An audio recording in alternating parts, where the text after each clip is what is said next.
Oke baik, Assalamualaikum warahmatullahi wabarakatuh. Bapak Ibu Guru yang terhormat, jumpa lagi di channel Guru Abad 21, channelnya para guru Indonesia. Konsisten menyampaikan info valid, komitmen melawan berita hoax. Nah, di video kali ini Bapak Ibu ada informasi terbaru nih dari Kementerian Pendidikan di posting hari ini perlu untuk semua guru nih tanpa terkecuali, bahwa besok Kementerian Pendidikan akan melakukan peluncuran gerakan numerasi nasional, Mahir Numerasi Majukan Negeri. Ini adalah flyer yang dibuat dan diposting resmi oleh Kementerian Pendidikan, Bapak Ibu. Kegiatan peluncuran gerakan numerasi nasional ini akan dilakukan besok pada hari Selasa tanggal 19 Agustus pada pukul 7.30 waktu Indonesia Barat, Bapak Ibu. Akan disiarkan langsung juga melalui channel YouTube-nya Kementerian Pendidikan. Jadi Bapak Ibu nanti pantau di channel YouTube-nya Kementerian Pendidikan besok. Akan hadir Bapak Ibu Menteri Pendidikan Prof. Abdul Muti, kemudian Gubernur Jakarta Pak Pramono Anung, Ketua Komisi 10 Ibu Hetifah, kemudian Dirjen GTK Prof. Nunu ya. Jadi akan hadir tokoh-tokoh penting di Kementerian Pendidikan karena ini penting nih terkait peluncuran gerakan numerasi nasional. Seperti apa kelanjutan, seperti apa aksi-aksi, seperti apa program-program yang akan kemudian menjadi turunan dari gerakan numerasi nasional ke depan. Bapak Ibu silahkan hadir besok di channel YouTube-nya Kementerian Pendidikan. Tapi kalau misalnya Bapak Ibu besok tidak bisa hadir, tidak perlu khawatir. Tidak perlu khawatir karena rekaman dari kegiatan webinar besok ini Bapak Ibu, peluncuran ini akan tersimpan di channel YouTube-nya Kemdikdasmen. Bapak Ibu nanti buka YouTube, channel YouTube ini Kemdikdasmen, ini adalah channel resmi dari Kementerian Pendidikan, ada 1,41 juta subscriber. Di bagian pilih Bapak Ibu di bagian live ya, di bagian live sini nanti akan ada di sini nih. Peluncuran gerakan numerasi nasional Bapak Ibu. Ini belum mulai karena memang di jadwalnya besok Bapak Ibu ya tanggal 19 hari Selasa. Jadi silakan standby Bapak Ibu bagi Bapak Ibu yang barangkali di jam-jam pertama kosong boleh mengikuti kegiatan ini, kita menyimak sama-sama. Tapi kalau besok Bapak Ibu misalnya ada mengajarnya di waktu luangnya boleh disimak kapan saja, di mana saja selagi ada koneksi internet tentunya di YouTube-nya Kemdikdasmen Bapak Ibu. Dalam postingannya, Dirjen GTK menyampaikan seperti ini, numerasi bukan hanya soal berhitung, tapi menjadi keterampilan dasar yang dibutuhkan dalam kehidupan sehari-hari, yang membuat kita mampu berpikir rasional, sistematis, kritis dalam menyelesaikan masalah dan mengambil keputusan. Gerakan numerasi nasional hadir untuk menciptakan ekosistem pembelajaran yang efektif, mudah dipahami, inklusif, dan menyenangkan, sehingga numerasi tidak lagi menjadi momok dan dianggap sulit, seperti itu. Nah, kegiatannya besok Bapak Ibu Selasa 19 Agustus 2025. Sebagai tambahan informasi di video ini Bapak Ibu perlu juga nih kita menyimak paparan atau penjelasan dari Menteri Pendidikan beberapa hari yang lalu Bapak Ibu, 2 atau 3 hari yang lalu. 2 hari yang lalu ya. Itu Pak Menteri hadir dalam sebuah podcast di channelnya Kementerian Pendidikan juga ya Bapak Ibu. Beliau menjelaskan tentang program-program untuk guru dalam hal ini. Seperti apa itu? Mari kita simak sama-sama.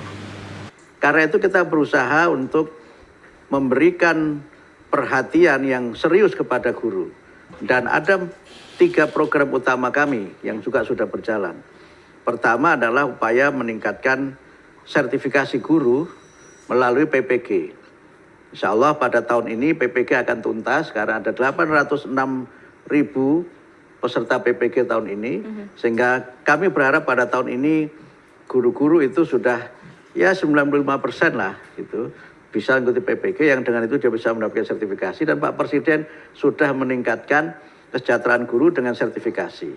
Guru-guru honor dapat tunjangan, guru-guru non ASN maksud saya mendapatkan tunjangan 2 juta per bulan, guru-guru ASN mendapatkan tunjangan sama dengan gaji pokok, dan guru honorer mulai bulan ini Caca mendapatkan bantuan tunjangan 300.000 per bulan transfer langsung ke rekening masing-masing guru.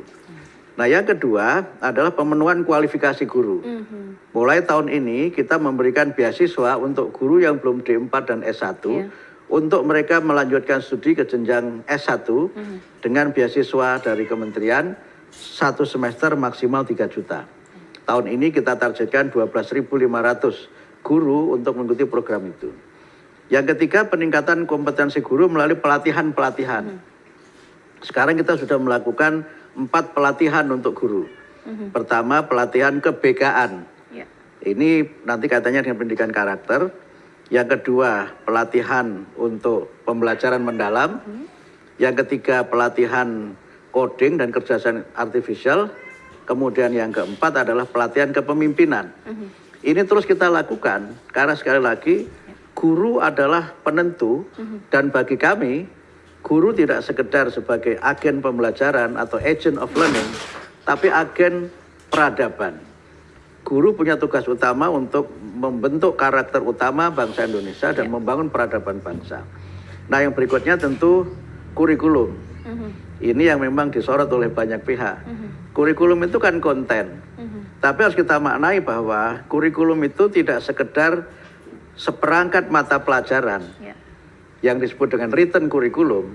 Tapi kurikulum juga ada namanya pengalaman-pengalaman yang diberikan oleh satuan pendidikan kepada murid ketika belajar yang disebut dengan hidden kurikulum. Sehingga dalam masa ini saya berusaha untuk bagaimana yang dipelajari itu bermakna. Bagaimana yang dipelajari itu punya niat, punya muatan hubungannya dengan nilai-nilai utama dan karakter. Sehingga setiap mata pelajaran itu harus ada muatan pendidikan nilai.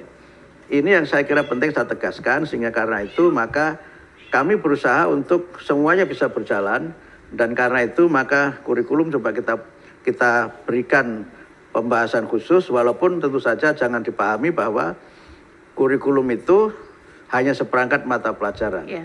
Yang namanya kurikulum itu mata pelajaran apapun itu tentu saja ada materi-materi pokok yang dia tidak berubah. Tapi ada yang berubah yaitu pendekatan dalam cara kita mengajarkan. Saya sering mengatakan begini Caca, kalau kita mencari luas segitiga, apapun kurikulumnya, ya mesti setengah alas kali tinggi.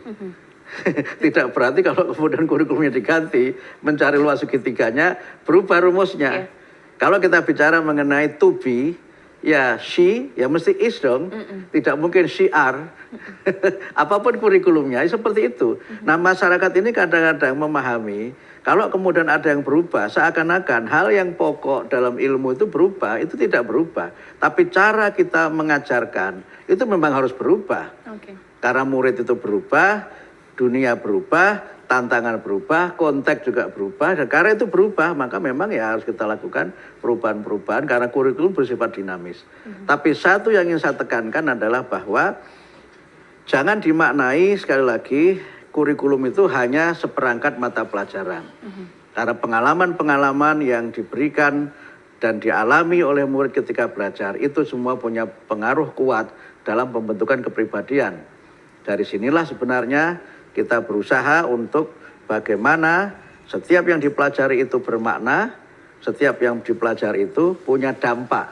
Karena itu ukuran dari mutu pendidikan adalah dampak. Dampak terhadap perbaikan karakter, dampak terhadap perbaikan kehidupan dan penghidupan, dan yang penting dampak terhadap kemajuan bangsa dan negara.